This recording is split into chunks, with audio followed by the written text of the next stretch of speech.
तो मैं हूं डॉक्टर फिजा खान और मैं हूं पाकिस्तान। और मैं आपको बड़ी क्लैरिटी से बता रहा हूं कि अगर पानी का मसला हुआ, क्योंकि मैं पानी का वजीर रह चुका हूं, एक तो कोई नलका या टूटी तो है नहीं कि पानी बंद कर देंगे, लेकिन अगर पानी के ऊपर बुनियाद भी रखी इंडिया ने तो पहली स्ट्राइक हम करेंगे, पहला नीस तो नाबूद हम करेंगे। हिंदुस्तान की पानी के ऊपर, उसके ऊपर हम खून की होली हम खेलेंगे। हम उस डैम को, उस पानी को हिंदुस्तान के खून से भरेंगे। भारत ने चिनाब के बाद दरियाए जेहलुम और दरियाए नीलम का पानी भी रोक लिया है। जराये का बताना है कि दरियाए जेहलुम और नीलम में पानी की आमद कम होकर सिर्फ 3000 क्यूसेक रह गई है। 4 रोज पहले पानी की आमद 5000 क्यूसेक से ज्यादा। पाकिस्तान और इंडिया के बीच एक और झगड़ा उठ खड़ा हुआ है, जिसमें भारत का ये कहना है कि पाकिस्तान एक बार फिर बैक कर रहा है इंडिया से कि हमें पानी दे दो, खुदा का वास्ता तुमने पानी क्यों बंद कर दिया हमारा, तुमने एक बार फिर पानी बंद कर दिया। हम कई साल से, जब से इंडस वाटर ट्रीटी का मामला हुआ है, तो कहते हैं जी मोदी ने पानी बंद कर दिया, मोदी ने पानी रोक दिया, मोदी ने पानी छोड़ दिया, मोदी ने पानी रोक दिया, मोदी ने पानी छोड़ दिया, यही चलता रहता है। तो क्या कभी ऐसा होगा कि आप कहें कि हमने अपने डैम्स बना लिए हैं, हमने अपनी मुश्किल खुद ही हल कर ली है? आपने अगर पाकिस्तान को गोली चलाए बगैर तबाह करना है तो आपने सिर्फ पाकिस्तान का पानी कंट्रोल करना है, और पाकिस्तान का पानी भारत के हाथ में है, यानी भारत के हाथ में पाकिस्तान की शहरग है। इसलिए कायद आजम ने यह बात फरमाई थी। इसलिए जब भारत ने कश्मीर में फौजें दाखिल की तो कायद आजम ने पूरी ताकत के साथ फौजें दाखिल की थी कि हम किसी सूरत में भारत को कश्मीर नहीं लेने देंगे। ऐसा लगता है कि ये जो भारत और पाकिस्तान के बीच पानी का मामला, ये चलता ही रहेगा हमेशा। इंडिया पानी बंद करता रहेगा और आप चिल्लाते रहेंगे, क्योंकि चिल्लाने का जो मैं ये बात कर रही हूँ ये इंडिया कह रहा है। मैं आपको बताती हूँ उन्होंने क्या कहा है। यानी पाकिस्तान ने राब्ता किया है थ्रू प्रॉपर चैनल, इंडिया से कांटेक्ट किया। उन्होंने कहा जी तो फिर तो यही हुआ ना कि आपने रिक्वेस्ट की है, वो कह रहे हैं बैक किया है, रिक्वेस्ट किया, जब आपने राब्ता किया तो ऐसा ही हुआ ना। सिंतास मामला जो है वो उसको इस तरीके से ख़त्म करना एक्चुअली एक एग्रेशन की निशानी है, और ये दिखाता है कि इंडिया जो है वो पीस नहीं चाहता, क्योंकि पानी जैसे मामला जो है वो तो सोर्स ऑफ कॉपरेशन होने चाहिए, ना कि ये कि सोर्स ऑफ कन्फ्रंटेशन या उनको वेपनाइज किया जाए पॉलिटिकल मकासद के लिए। लेकिन अनफॉर्चुनेटली हमने देखा है कि इंडिया को भी इंटरनेशनल लॉ की वो उसको खातिर ख्वाह नहीं रखता। आप देखें कि 2019 में किस तरीके से मकबूजा कश्मीर का स्पेशल स्टेटस उन्होंने यूनिलैटरली खत्म किया, और फिर ये सिंतास मादा भी उन्होंने यूनिलैटरली कहा, हालांकि ये खत्म हो नहीं सकता इस तरह से, लेकिन उन्होंने खुद ही उसको कह दिया जब पहलगाम वाली चीज थी। तो ये सब उसके अलावा उन्होंने जिस तरह से हमारे ऊपर अटैक भी किया। जहां तक जंग के खदशात की बात है ना अलीना, देखिए भारत जो है वो बिल्कुल भी अमन नहीं चाहता पाकिस्तान के साथ। आप देखें हमने तो कई दफा हाथ भी आगे बढ़ाया, हमने कहा हम मकबूजा कश्मीर पे भी बात करेंगे, हम दीगर मामलात के ऊपर भी बात करेंगे अगर आप बैठ जाते हैं, ठीक है। लेकिन वो इस चीज के ऊपर बात नहीं करना चाहते। दूसरी तरफ वो अपनी प्रॉक्सीज जो है इस्तेमाल करना उन्होंने बंद नहीं की, वो तहरीक तालिबान पाकिस्तान हो, वो BLA हो। 1947 में 48 में जब कायद आजम जिंदा थे, उस वक्त ही भारत ने ये मसले खड़े करना शुरू कर दिए थे कि जो एक आध नहरें पाकिस्तान के अंदर आ रही थी उस जाने से उन्होंने इनको रोकना शुरू कर दिया, उनके पानी बंद करने शुरू किए। उस वक्त हमारे बड़ों ने इस बात का एहसास कर लिया था कि आने वाले वक्तों में ये हिंदू मुशरिक जो पाकिस्तान के वजूद को ही कबूल नहीं करते, जब उनके पास इतना ताकतवर हथियार होगा कि ये पाकिस्तान का पानी कंट्रोल कर सकते हैं, तो ये हर हाल में हमारा पानी रोकेंगे। तो हमें उनके साथ किसी मुआहदे की जरूरत है, कोई इंटरनेशनल गारंटी के साथ हम कोई मुआहदा करें कि जिसमें पानी की तकसीम का फैसला किया जाए। अब देखिए 6 के 6 दरिया जो हमारे यहाँ दाखिल होते हैं, रावी, सतलुज, चनाब, झेलम, ब्यास और सिंध, ये सब कश्मीर से आ रहे हैं। आ तो उस इलाके से रहे हैं जो भारत कंट्रोल कर रहा है। भारत अगर उन सारों पर बंद लगा के सबको रोक लेता बहुत पहले, तो हम क्या कर लेते। तो एग्रीमेंट जरूरी था, और इसकी 1950s में अयूब खान के आने से बहुत पहले से हुकूमत पाकिस्तान ने इस पर काम शुरू कर दिया था कि इंटरनेशनल ऑर्गेनाइजेशंस के साथ मिलकर भारत से बात हो रही थी, वर्ल्ड बैंक इन्वॉल्व था इसके अंदर, कि हम एक फ्रेमवर्क बना लें कि इन 6 दरियाओं का पानी कैसे तकसीम होगा। यहां तक तो बात ठीक जा रही थी। हमारे बड़ों को एहसास था इस बात का कि आने वाले वक्तों में पानी हमारे लिए एक मसला बनेगा।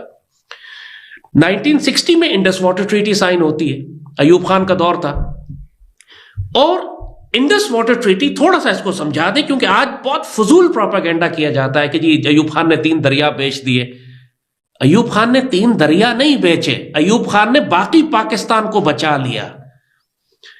ये जो 3 दरिया थे जो मशरकी दरिया कहलाते हैं, उसमें रावी है, सतलुज है, ब्यास है, इनका पानी दिया गया भारत को कि आप इस पानी को आप इस्तेमाल कर लें। और जो 3 मगरबी दरिया हैं, झेलम है, चनाब है और सिंध है, ये पानी इन दरियाओं का ये पाकिस्तान के पास जाएगा, ये पानी भारत नहीं इस्तेमाल कर सकता। ये कंडीशंस थी। 3 दरिया उनको दे दिए, 3 दरिया हमने रख लिए। और इसके नतीजे में जब ये मुआहदा हो गया तो पाकिस्तान ने पूरी दुनिया के साथ, जो गारंटर्स थे हमारे, वर्ल्ड बैंक थे, उन्होंने पाकिस्तान को फैसिलिटेट किया कि अब आप वो जो 3 दरियाओं का पानी आपने भारत को दे दिया है, उसकी कमी पूरा करने के लिए आप पाकिस्तान के अंदर पानी के बड़े बड़े जखीरे बनाए, आप पानी को उन इलाकों में तकसीम करने के लिए नहरी निजाम बनाए। तो अयूब खान ने 10,000 मील लंबी नहरें खुदवाई। दुनिया का सबसे बड़ा नहरी निजाम जो बना है, ये अंग्रेज का बनाया हुआ नहीं है, अयूब खान का बनाया। और 3 बड़े बड़े डैम बनाए उसने। तरबेला मंगला जो चल रहा है, जो पूरा पाकिस्तान आज भी नहीं 2 डैम्स के ऊपर चल रहा है, ये अयूब खान के बनाए हुए। और वारसक डैम जो काबुल रिवर के ऊपर उसने बनाया कि ये 7वां दरिया जो पाकिस्तान में दाखिल होता है, ये अफगानिस्तान की जानिब से आता है। ये 7 दरिया हैं जो बेसिकली पाकिस्तान के पूरे रिवर सिस्टम्स को फीड करते हैं। अयूब खान ने नहरी निजाम भी ठीक कर दिया, अयूब खान ने डैम भी बना दिए। मगर जाहिर है ये बात मालूम थी कि कयामत तक का ये अरेंजमेंट नहीं चलेगा। आने वाले दौर में आने वाली हुकूमतों को इस पर, जिस तरह आबादी बढ़ेगी मुल्क की, हमारी खुराक की जरूरत बढ़ेगी, आपको मजीद जखीरे बनाने हैं पानी के कि आप अपने पानी को इस्तेमाल कर सके। शुरू में इंडिया के पास कोई इंफ्रास्ट्रक्चर नहीं था, कोई डैम्स नहीं थे कि वो जो 3 दरिया हमने उनको दिए थे उनको वो मुकम्मल तौर पर रोक सकते। सो नतीजा यह था कि मुआहदा तो हमने कर लिया था कि 3 दरिया हम भारत को देंगे, लेकिन अगले 20-25 साल से तक इन दरियाओं का पानी भी पाकिस्तान में ही आता रहा। तो हमारे पास पानी वाफिर था, और जब कसरत थी पानी की हमारे पास अयूब खान के बाद 70s 80s के अर्ली शुरू तक, तो पाकिस्तानी कौम को फिक्र ही नहीं हुई। हम तो वो कौम है जो खतरा जब तक पानी सर से ना गुजर जाए, लिटरली जो कहते हैं, उस वक्त तक हमें एहसास नहीं होता। सारे डैम जो पाकिस्तान में बने, जो पानी का सारा निजाम हुआ, वो 1960 और 75 के दरमियान है। यानी अयूब खान 69 में हट गया था, वो प्रोजेक्ट उसने जो शुरू कर दिए थे वो 1975 तक मुकम्मल हो गए। यानी 15 साल सिर्फ पाकिस्तान ने पूरा अपना पानी की वाटर सिक्योरिटी का जो निजाम था, पाकिस्तान ने अयूब खान और उसके बाद के दौर में बनाया। उसके बाद चूंकि जैसे कहा कि ना इंडिया के पास इंफ्रास्ट्रक्चर था हमारे उन दरियाओं को रोकने का जो इंडिया के पास थे, पानी हमारे पास वाफिर था, डैम्स हमारे बने हुए थे, बिजली हमें अच्छी मिल रही थी, वी बिकेम कंफर्टेबल। और इंडिया ने इस दौरान में बहुत एग्रेसिवली कंस्ट्रक्शन शुरू कर दी तमाम दरियाओं के ऊपर पानी को रोकने के लिए। पहले जो 3 मशरकी दरिया थे उस पर उसने इंफ्रास्ट्रक्चर बनाया, डैम्स बनाए, नहरें निकाली।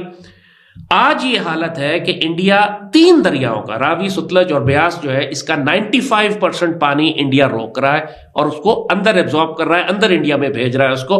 आपने देखा दरियाए रावी लाहौर के पास खुश्क हो चुका है बिल्कुल। नमस्कार दोस्तों, स्वागत है आप लोग का हिंदुस्तानी स्पेशल की एक और नए वीडियो में। दोस्तों, पाकिस्तान से एक बहुत बड़ी खबर आ रही है कि पाकिस्तान ने भारत से गुहार लगाई है कि भारत ने जो पानी भी रोक रखा है उसको एक बार फिर से खोले। दोस्तों, जैसे कि आप लोग जानते हैं कि ऑपरेशन सिंदूर के तहत भारत ने पाकिस्तान में जाने वाले जो पानी है उसको बंद कर दिया था, और उसके बाद थोड़ा सा पानी इनके लिए खोला भी गया, लेकिन एक बार फिर से भारत ने पाकिस्तान का पानी बंद कर दिया है। और पाकिस्तान को इसी चीज़ का डर है कि अगर भारत ने पाकिस्तान का पानी 15 से 20 दिनों के लिए भी अगर बंद कर दिया तो पाकिस्तान की जो लगभग 40 से 50% आबादी, जो कि गांव में रहने वाली आबादी है, जो कि खेती पे ही जीवन जीती है, अगर उनका पानी बंद हुआ तो करोड़ों अरबों रुपए का नुकसान होगा। और ये पाकिस्तान जो है वो कभी भी सहन नहीं कर पाएगा, क्योंकि पाकिस्तान में इंडस्ट्री नाम की तो कोई चीज़ है नहीं। सारी चीज़ें जो है वो या तो भीख पे या फिर जो वहाँ पे किसान जो कुछ उगाते हैं उनको बेच के वो कमाते हैं। और उसमें भी अगर भारत ने पानी बंद कर दिया, क्योंकि पाकिस्तान में एक चीज़ देखा गया है कि वहाँ पर नहरी सिस्टम बहुत ज़्यादा है, और वहाँ पर जितनी भी खेती की सिंचाई होती है वो लगभग 40 to 45% जो है वो जो नहर है उससे ही होती है। और अगर इस बीच में अगर भारत ने पानी बंद किया तो ये पाकिस्तान के लिए काफ़ी ज़्यादा जो है वो प्रॉब्लम खड़ा कर सकते हैं। और इसीलिए लगातार इस प्रॉब्लम के बीच में जो है वो अब पाकिस्तान भारत से एक भीख मांग रहा है, क्योंकि भारत की तरफ से यही कहा गया है कि पाकिस्तान गुहार नहीं भीख मांग रहा है कि जो पानी बंद किया गया है उसको खोल सके। तो यानी कि आप समझ सकते हैं कि ट्विटर पे या फिर मीडिया पाकर बड़ी बड़ी बातें करने वाले पाकिस्तानी मीडिया या फिर पाकिस्तान के जो सरकार है या फिर उनके जो आर्मी चीफ है, वो एक तरफ तो भारत को बड़ी बड़ी बातें और लाल लाल आँख दिखाने की कोशिश करते हैं, तो दूसरी तरफ वो भारत से भीख भी मांग रहे हैं कि भारत जो है वो कैसे भी करके हमारा पानी स्टार्ट कर दे, क्योंकि अगर पानी स्टार्ट नहीं होता है तो फिर हम जो है वो पूरी तरीके से जो है वो हम बर्बाद हो जाएंगे, और जो थोड़ी बहुत खेती जो हमारे यहाँ बची भी हुई है वो पूरी तरीके से बर्बाद हो जाएगी। और इसी के लिए जो पाकिस्तान है उसमें हड़कंप मचा, और कैसे लाल टोपी जैसा आदमी जो कि भारत से इतनी ज़्यादा नफरत करता है, भारत के बारे में क्या क्या नहीं बोलता, आपने तो देखा ही होगा, वो भी कितनी अच्छे तरीके से इसमें एक्सप्लेन कर रहा है कि शुरू से हमने जो है वो हमारी जो नालायकियाँ रही हैं, हमने जो डैम न बनाने का जो ठान रखा था, उसी वजह से आज हम ये झेल रहे हैं कि भारत जो है वो अपना जो पानी है वो बंद कर रहा है और हमें उनके सामने भीख मांगनी पड़ रही है। तो दोस्तों बस आज की वीडियो में इतना ही। वीडियो को लाइक और चैनल हिंदुस्तानी स्पेशल को सब्सक्राइब कर ले, क्योंकि आपको इंटरेस्टिंग वीडियो लाते रहते हैं। मिलेंगे से नई वीडियो, तब तक लेते रहिए हिंदुस्तानी स्पेशल।